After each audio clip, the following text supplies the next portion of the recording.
So now we're going to talk a little bit about grow bags and how they're useful. Grow bags are just essentially just plastic bags. That's all they are. Plastic bags with holes in them and perforated a certain way to where they fit the plant correctly.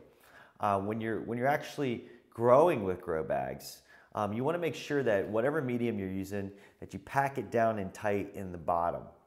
The reason for that is because if you don't, they'll be kind of lopsided and they'll have a chance to fall over when they get bigger. So you want to be careful about that.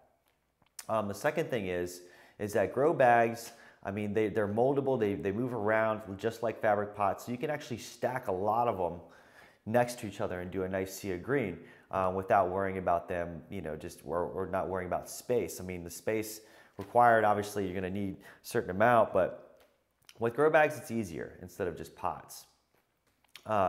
They come in different sizes. They come in 1 gallon, 2 gallon, 3 gallon, 5 gallon, very similar to all the different metrics that every other pot use.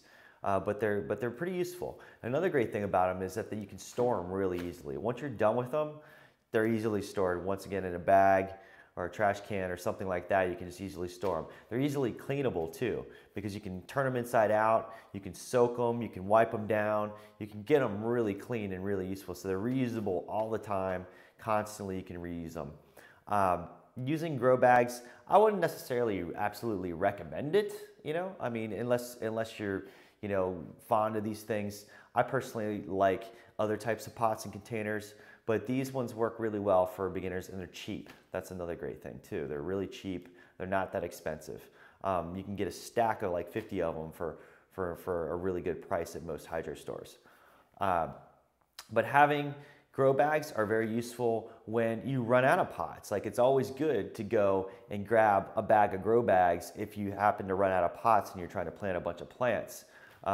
Having these, you can just put them anywhere pretty much, and they're moldable, you know, like if you have like a stack of pots around, but another pot won't fit in the middle there, well, a grow bag will, just because you can mold it and sit it in there. So that's a really good aspect to these things.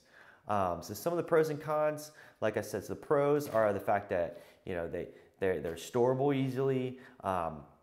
You can utilize a lot of them and do a really good sea of green garden.